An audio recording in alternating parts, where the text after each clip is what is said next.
आज का हमारा वीडियो है जैव विकास और इसके प्रमाण।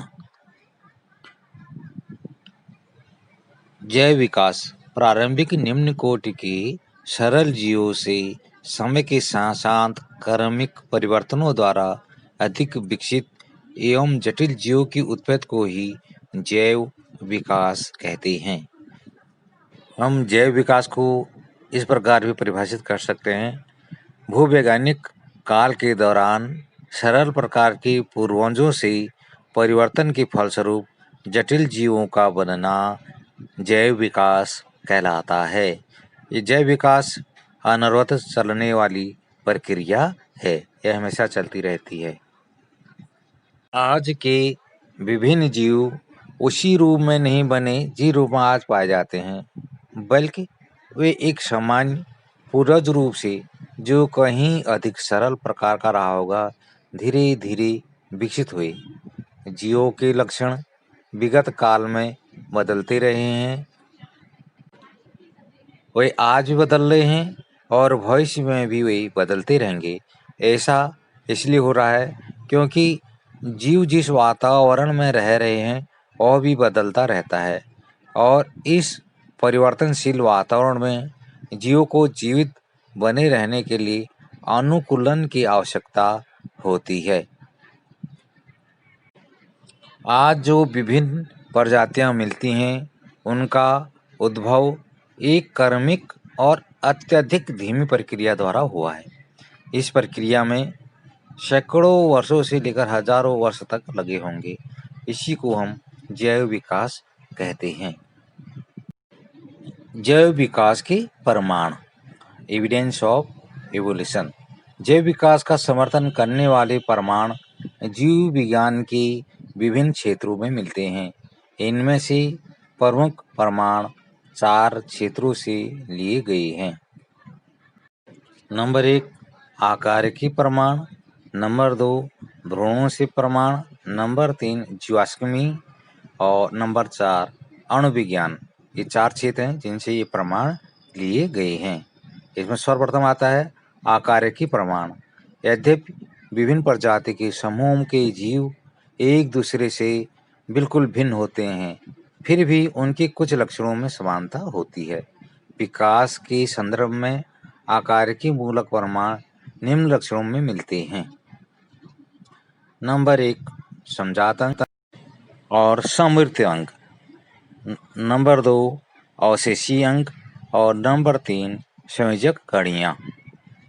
समजात अंग ऐसे अंग जो उत्पत्ति या भ्रूणी परिवर्धन तथा मूल संरचना में तो समान हों लेकिन भिन्न कार्य के लिए अनुकूलित हों, समजात अंग कहलाते हैं। जैसे घोड़ा, चमगादड़, व्हेल, सील और मनुष्य के अग्रपाद। घोड़े के अग्रपाद दौड़ने के लिए, चमगादड़ के अग्रपाद उड़ने के लिए, व्हेल के तैरने के लिए, मनुष्य की वस्तु को पकड़ने के लिए अनुकूलित होते हैं। प्रत्येक उदाहरण में अग्रपाद की विभिन्न अस्थियां रेडियस अल्ना, कार्पल्स, मेटाकार्पल्स और फैलेंजेज शामिल हैं। विभिन्न प्रकार की कशेरुकियों के अलग अलग दिखने वाले अग्रपादों की संरचना में मूलभूत समानता इस सत्य को दर्शाती है कि ये पाद एक सौरनिष्ठ पूर्वज से ही विकसित हुई हैं। ये जैसे मनुष्य के अग्रपाद वस्तुओं को पकड़ने के लिए और चीता या घोड़ा के अग्रपाद दौड़ने के लिए और व्हेल के या सील के अग्रपाद तैरने के लिए और चमगादड़ के अग्रपाद उड़ने के लिए अनुकूलित होते हैं। वो पंख के रूप में होंगे और व्हेल और चमगादड़ के अग्रपाद पंख के रूप में, किंतु मनुष्य के अग्रपाद अलग रंग के होंगे। जीवों के अंगों के मूल उत्पत्ति और संरचना समान किंतु कार्य अलग अलग होने को समजातता कहते हैं। समजातता अपसारी विकास को दिखाती है, यानी अपसारी विकास या विकासीय अपसरण। विभिन्न जंतु या पादपों में पाई जाने वाली समझाता से पता चलता है कि इनका विकास समाज पूर्वजों से हुआ है, किंतु एक ही पूर्वज से विभिन्न जातियों के विकास को अपसारी विकास कहते हैं, यानी फैलना। कोई जल में है, कोई थल में है और कोई दौड़ है। समवृत्ति अंग। समवृत्ति दो शब्दों से मिला है, सम समान, वृत्ति कार्य, यानी कार्य में समान लेकिन संरचनात्मक रूप से भिन्न अंग समवृत्ति अंग कहलाते हैं। एक कीट का पंख और एक पक्षी या चमगादड़ का पंख समवृत्ति अंग के उदाहरण हैं। पंख का कार्य समान है, लेकिन कीट के पंख और कशेरुकियों के पंख के बीच के को संरचनात्मक समानता नहीं होती है। हाँ, बाहर से देखने में वे एक जैसे ही लगते हैं। दिखाए गए चित्रों में सबसे ऊपर पक्षी और उसके बाद चमगादड़ और उसके बाद तितलियों के पंख हैं। इनकी मूल संरचना भिन्न भिन्न है, किंतु कार्य समान है। सम अभिसारी विकास या विकासी अभिसरण। समरूपी अंगों से पता चलता है कि एक ही पर्यावरण या सामान्य पर्यावरण में रहने के कारण भिन्न वर्गों के जीवों में समान लक्षणों के विकास को विकासी अभिसरण या अभिसारी विकास कहते हैं। समृद्धि अंग अभिसारी विकास के उदाहरण हैं। इस प्रकार व्हेल, शार्क और पेंगुइन, पोर्पोइज भी विकासी अभिसरण के उदाहरण हैं। ये सभी पक्षी हैं, स्तनधारी और मत्स्य वर्ग के जीव एक ही समान पर्यावरण में रहने से एक समान दिखते हैं। अगला है अवशेषीय अंग। अवशेषीय अंग को भी छोटा, हासिल या अपूर्ण रूप से विकसित अक्रियात्मक अंग है, जो किसी पूर्वज में पूर्ण विकसित और क्रियात्मक रहा होगा और वर्तमान में उनका शरीर में कोई कार्य नहीं है। जैसे मनुष्य के शरीर में बाल, कृमि रूप परिशिशिका, पुच्छ कशेरुकाएं आदि अवशेषीय अंगों के उदाहरण हैं। दिखाए गए चित्र में आंखों के आगे जो निमेषक पटल है और कणपलों की पेशियां और मनुष्य में नर्म स्तन और कृमि रूप परिशिशिका और पुच्छ कशेरुकाएं, ये अवशेषीय अंगों के उदाहरण दिखा रखे हैं। अन्य जंतुओं में भी अवशेषीय अंग पाए जाते हैं, जैसे सांप में, जो अजगर में दिखा रखे हैं, उसके जो फीमर है और श्रोणिमिखला पेल्विस, ये अवशेषीय अंग के रूप में रहते हैं। इसी प्रकार से व्हेल में पेल्विस और फीमर जो हैं वे अवशेषीय अंग के रूप में उपस्थित रहते हैं, जबकि इनका कोई कार्य नहीं होता है। पादपों में भी अवशेषीय अंग पाए जाते हैं। नागफनी के जो फिलोक्लेड में जो पर्णकंटक हैं वे पत्तियों के अवशेषीय अंग हैं। इसी प्रकार से यूलेक्स में जो पर्णशूल वे पत्तियों के अवशेषीय अंग हैं। अगला है जीवाश्म विज्ञान से प्राप्त प्रमाण। जीवाश्म भूतकाल के जंतु और पादप जीवन के अवशेष हैं, जो कि चट्टानों में या तो अंतः स्थापित हुए पाए जाते हैं या सांचे में ढली हुई बनावट अथवा चिन्ह के रूप में अस्थिभूत अवस्था में पाए जाते हैं। यानी जो जीवाश्म हैं किसी न किसी रूप में, खांचे के रूप में, सांचे के रूप में, किसी भी रूप में पाए जाते हैं, उन्हें हम जीवाश्म कहते हैं।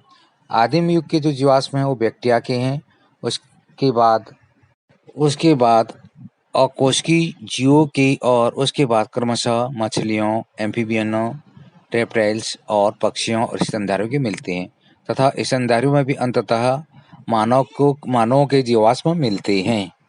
ये एक क्रमिक जैव विकास को दर्शाते हैं। जब एक एक अलग प्राणी की पूर्वजता से भी जैव विकास के प्रमाण मिलते हैं, जैसे कि घोड़े, ऊंट आदि की पूर्वजता से जैव विकास का सीधा प्रमाण मिलता है। इसका सबसे अच्छा उदाहरण घोड़े की जाति वृत्ति से मिलता है और किस प्रकार से यूहिपस से आधुनिक इक्वस का विकास हुआ, कैसे इनका आकार बढ़ा और दांत घास खाने के लिए अनुकूलित हुई। वर्तमान में घोड़े के सारे पूर्वज का जो जीवाश्म है वो प्राप्त हो चुके हैं, जिससे इसके सीधे जातिवृत्ति विकास का पता चलता है कि किस प्रकार से इसमें विकास हुआ है। संयोजी कड़ियाँ लिंक्ड एनिमल्स जंतु या पौधे जिनमें दो विभिन्न समूहों के जीवों के अभिलक्षण होते हैं, उन्हें संयोजी कड़ियाँ कहा जाता है। संयोजी कड़ियों से यह प्रमाणित हो जाता है कि जीवों के एक समूह का विकास दूसरे समूह से हुआ है। यही बात जीवों की श्रृंखला में एक निरंतरता स्थापित करती है। इसका एक सबसे अच्छा उदाहरण जीवाश्म पक्षी आर्क्योप्टेरिक्स है, जो कि सरीसृप और पक्षी वर्ग के बीच की एक संयोजी कड़ी है। इस पक्षी की दंत चोंच थी, दांतों में जो चोंच है उनमें दांत थे, वही छिपकली की भांति लंबी अस्थियुक्त पूंछ थी और इसके पंखों में पक्षियों की भांति पर भी थे, जो पक्षियों के लक्षण भी हैं और सरीसृप के भी लक्षण हैं। इसका जीवाश्म प्राप्त हुआ है और जब इसको हम वैज्ञानिकों ने वो करा तो ये इस प्रकार से इसकी संरचना बनी हुई है। इसी तरह यूग्लिना जंतु जगत और पादप जगत के बीच की कड़ी है, क्योंकि यह सूर्य के प्रकाश में प्रकाश संश्लेषण की क्रिया द्वारा भोजन बनाता है हरिलोक में, और जब सूर्य का प्रकाश नहीं होता तो जंतु की भांति भोजन ग्रहण करता है, जो जंतुओं का लक्षण है। इस तरह यह पादप और जंतु के बीच की कड़ी है। भ्रूण विज्ञान से प्राप्त प्रमाण। भ्रूण विज्ञान या एम्ब्रियोलॉजी से प्राप्त प्रमाण। सभी कशेरुकियों के भ्रूण प्रारंभिक अवस्था में आकृति और संरचनात्मक रूप से समान होते हैं। यह समानता इतनी अधिक होती है कि उनमें भेद करना कठिन है तथा सभी कशेरुकी अपना जीवन एकल कोशिका युग्मनज ज़ायगोट से आरंभ करते हैं। अपने जीवन इतिहास में वे सभी द्विस्तरीय ब्लास्टुला और त्रिस्तरीय गैस्ट्रुला अवस्थाओं और फिर मछली की समान गलफड़ों की स्थिति से गुजरते हैं। यह देखे हैं कि प्रत्येक जो इस कशेरुकी है वह अपने भ्रूणावस्था में पूरे जैव विकास को दोहराता है। ये कुछ जीवों के भ्रूण हैं। दिए गए चित्रों से हम भ्रूणों में जो समानता है उसको समझ सकते हैं कि प्रारंभिक अवस्था में सभी भ्रूण में गलफड़े पाए जाते हैं और एक समान लगते हैं, चाहे मछली, कछुआ, मुर्गी या मनुष्य। ये उनको अलग अंतर करना असंभव होता है कि किस जीव का भ्रूण है। आणविक जीव विज्ञान से प्रमाण। Evidence from molecular biology. सभी प्राणियों में कोशिकाएं जीवन की मूलभूत इकाइयां होती हैं। कोशिकाएं जैव अणुओं से निर्मित होती हैं, जो कि सभी प्राणियों में एक समान होती हैं। जैसे नंबर 1, राइबोसोम्स सभी जीवों में पाए जाते हैं, जो प्रोटीन संश्लेषण का कार्य करते हैं। डीएनए सभी जीवों का आनुवंशिक पदार्थ है और एटीपी जैव प्रक्रियाओं के लिए ऊर्जा संग्रह करने और निश्चित करने वाला अणु है। सभी जीवों में ये ऊर्जा प्रदान करता है। लगभग सभी जीवों में समान 22 अमीनो अम्ल प्रोटीन के अवयव होते हैं, यानी केवल 22 अमीनो अम्ल ही सभी प्रोटीनों को बनाते हैं और ये सभी जीवों में ये अमीनो अम्ल पाए जाते हैं।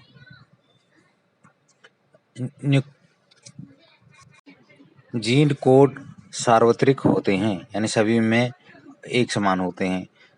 जीव संबंधी सूचना स्थानांतरण का केंद्रीय सिद्धांत सभी में समान है। सभी जीवों में प्रोटीन संश्लेषण के लिए प्रतिकूट लेखन और स्थानांतरण के मूलभूत सोपान समान हैं, चाहे वे जीवाणु हो, एक कोश की जीव हो या वह बहुकोश की या स्तनधारी हो। सब में ये प्रोटीन संश्लेषण का जो मूल सिद्धांत है वो समान होता है। न्यूक्लियोटाइडों का अनुक्रम जैसा कि उत्प्रेरक जीव में होता है, सभी जीवों में स्वरनिष्ठ होता है, यानी सभी जीवों में एक समान होता है। तो ये विभिन्न प्रकार के जो प्रमाण सिद्ध करते हैं कि जीवों का या वर्तमान में जो जीव हैं उनका जैव विकास हुआ है और जैव विकास आगे भी होता रहेगा।